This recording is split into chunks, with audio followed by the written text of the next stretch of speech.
Some of you, I'm sure, are haunted by the question, can it work in theory? That's where academics come in.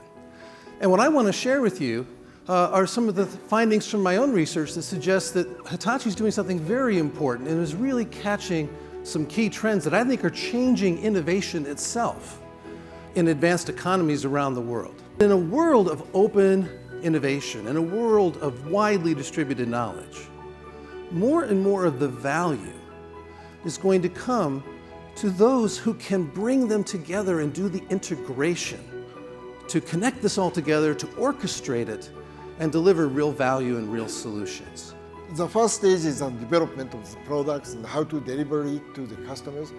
But now, in the case of the solutions, the initial stage is how can we understand the real issues to be solved. That's the starting point. And we are making some the real solutions and to implement it, deliver it, but not ended there. Is how can operate more effectively or more practically.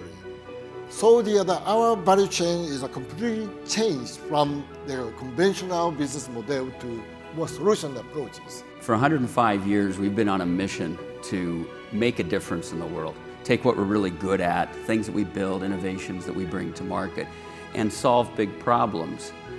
And we are a publicly held company who has to produce results. So we are one of two very large corporations, global corporations, that's very focused on doing good, and by doing good we know we'll do well and we'll serve our investors well.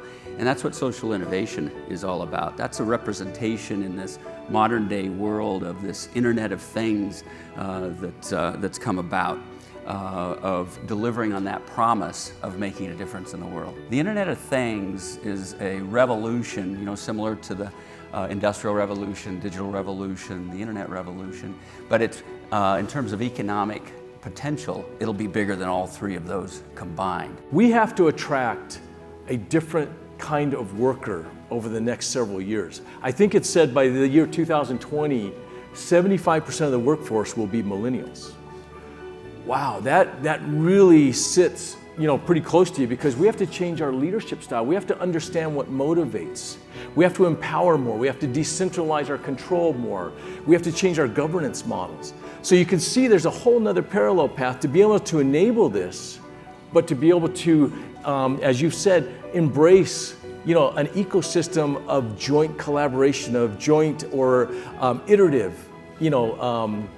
inclusivity, incremental, enhancements to society. Cheap, ubiquitous sensors, cheap, ubiquitous bandwidth, practically free bandwidth, and cheap, ubiquitous compute and storage has enabled this democratization of capability around this, so that aside from national level economic development issues, which limit, to some extent how much a government can implement, the factors you described are simply not a factor in those cases.